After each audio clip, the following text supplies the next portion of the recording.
Good morning, everybody from Israel. I'm joking. We're going to get off the Israel topic for today and talk about trade talks between the United States and Cambodia. As you guys are fully aware, Cambodia got hit with the highest percentage tariffs of any other country on planet Earth by the United States. It was 49%. Now, they just finished up their first round of trade talks, and my understanding is that the Cambodian delegation, the best they've got, didn't come prepared. They were totally incompetent, and they had no idea what the trade talks were even going to be about. Anybody that's been watching my channel or understands anything about how the world works, these trade talks are really going to be about geopolitics and Chinese influence within Cambodia. The fact that the Cambodian canal that they're working on right now is a debt trap by the Chinese. I would say it benefits the Chinese more than it does the Cambodians. The ports that they're propping up and that are soon to be, or maybe already, naval bases for the Chinese. And, the United States has some interest, Australia has some interest in the area. Vietnam and Thailand are under threat now because of what is going on in Cambodia. And the Cambodians turned up and they had no idea. They're like, oh, we're going to try to fix the trade talks. Now, just a little bit of an overview of the United States trade with Cambodia. It's called trade, but if you have a close look at it, it's basically foreign aid. It is basically gifts. It's free money to the Cambodian people. There is a huge trade deficit between the United States and Cambodia that Cambodia could never fill. Cambodia buys nothing from the United States and just receives free money in the form of trade, so that the Cambodian government can then turn to their people and pretend that they're actually trading. They're not trading. They're not doing anything. They're not providing any value. It's foreign aid, massive trade deficit. And if they knew anything about trade, they would try to trade with China instead of allowing China to privatize every single asset within that country. The largest trading partner that Cambodia has is the United States.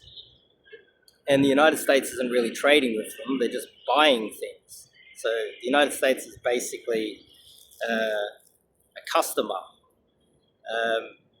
And China, the largest foreign direct investment within Cambodia, just goes in there and buys up all their assets and turns it into Chinese assets. It's as simple as that. And so what's happening here is we have a situation where we're trying to give the Cambodian people free money to try and build trade, build friendships, build some sort of a geopolitical partner there. And they've just been spitting in our face, to put it bluntly. They just spit in our face. They treat us terribly. They're probably one of the most racist against white people country in all of Asia. They commit crimes against us. It's just, it's a country that no matter what you do for them, they'll still just spit in your face. And so a lot of that, when the Cambodian delegation turned up to Washington in those trade talks that just ended, and I'm trying to figure out what went on behind closed doors. And what I can gather is there were very straightforward conversations around what I just told you. Know your place in the world. We are giving you free money. Basically, it's foreign aid. You're not trading with us. And if we shut down all of the trade with Cambodia, all of those factories shut down overnight. And what do you have to offer in return other than some sort of a geopolitical or try to build some sort of a relationship with the West so that we know that you're not exactly North Korea. Basically, that's basically the frank discussions that I could gather from everything that's written up about these talks. And it makes perfect sense. Also, you've got to understand that Cambodia is not used to doing trade. It is one of the poorest countries in Asia, and so you can also understand why they didn't turn up prepared for a geopolitical discussion. They thought they were having a trade discussion, and they were fully unaware that they're not actually trading.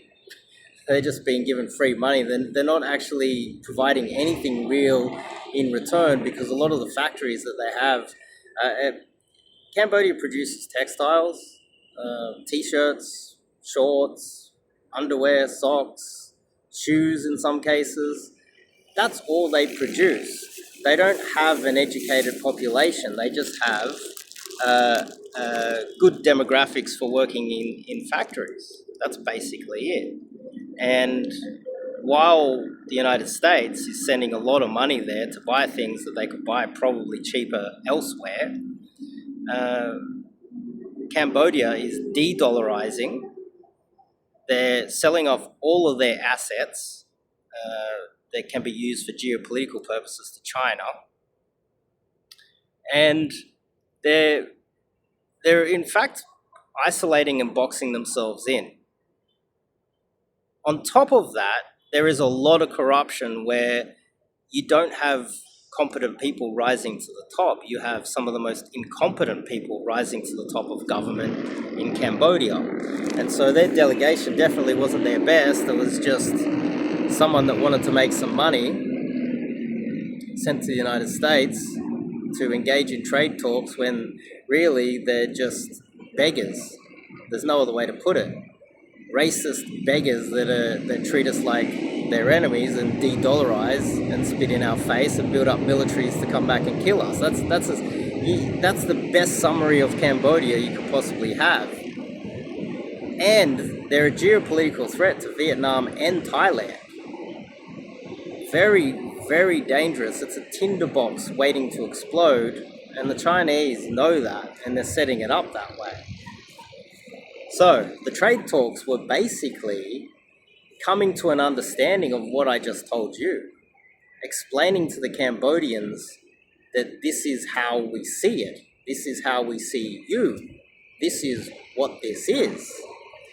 And then my understanding, and from what I've heard, the Cambodians surprisingly explained how much they hate the Chinese.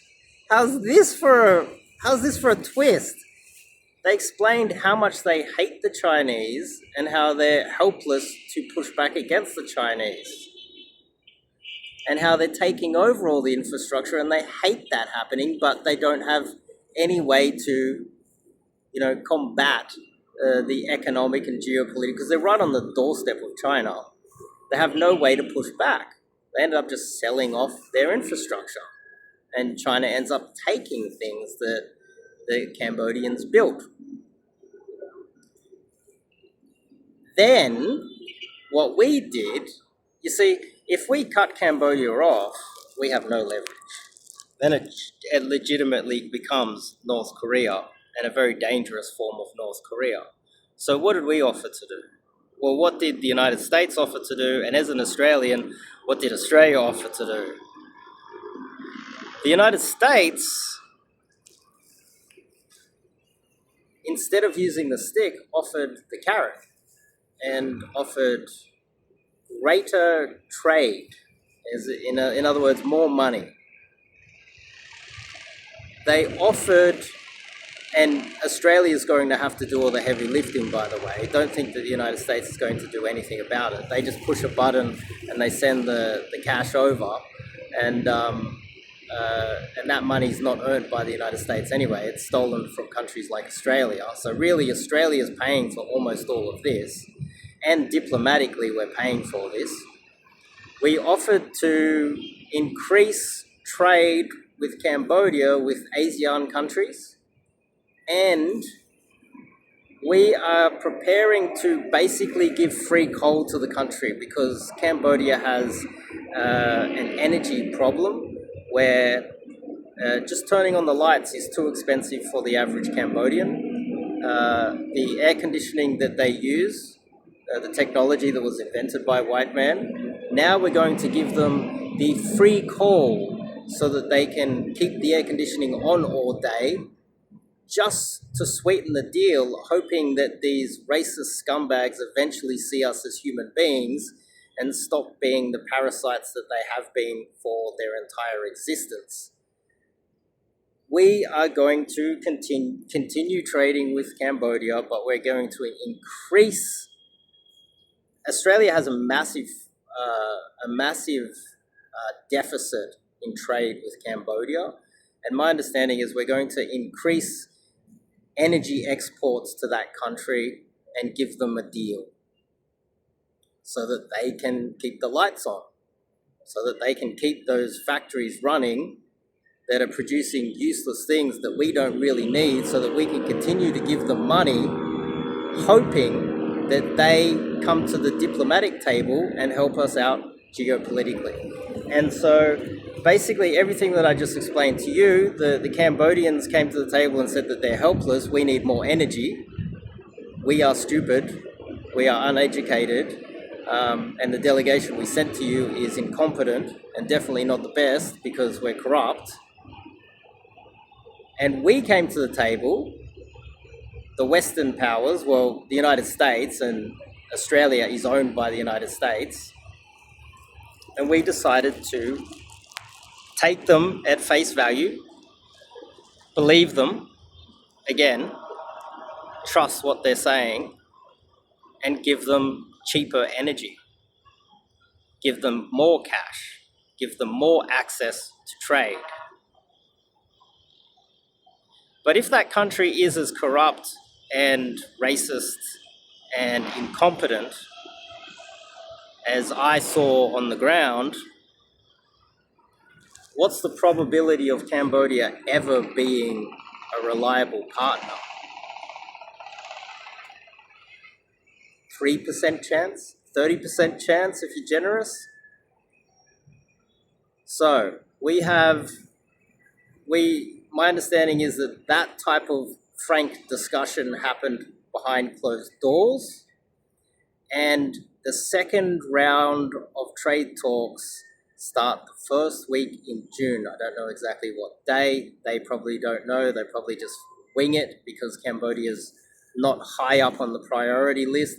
But as an Australian, Cambodia is high up on the priority list, because if we can't convince this Cambodian government to play ball and they turn into a North Korea, South Korea is going to disappear fast. Vietnam and Thailand are going to come under a lot of pressure, and things are going to change in Asia. The South China Sea is already gone. This is one way of, if the United States can't do anything about Cambodia, this will set off a chain reaction that will lead to the United States being totally kicked out of Asia. No military bases in Asia, except probably in Australia, and then Australia will become blockaded and the Venezuela of Asia. So, if everything plays out the way I see it, Australia is going to end up like Venezuela, because we cannot trust the Cambodians. It's as simple as that. And inflation is going to increase in Australia because we're going to be giving away our resources on the cheap to Cambodia. But again, the thing is, if we're going to end up as Venezuela, we might as well start throwing around some resources while we still have the ability to do so. So in reality, we've got no other choice but to try to befriend the Cambodians. And I don't think that's going to work. So anyway, I'll give you guys an update on what I think happens in the second round of trade talks, now that the incompetent Cambodian delegation actually knows what a trade talk is, and actually figures out what we're here to talk about, This is gonna be hilarious, but I can't wait to find out what happens in the next round of trade talks. I'll see you guys in the next one.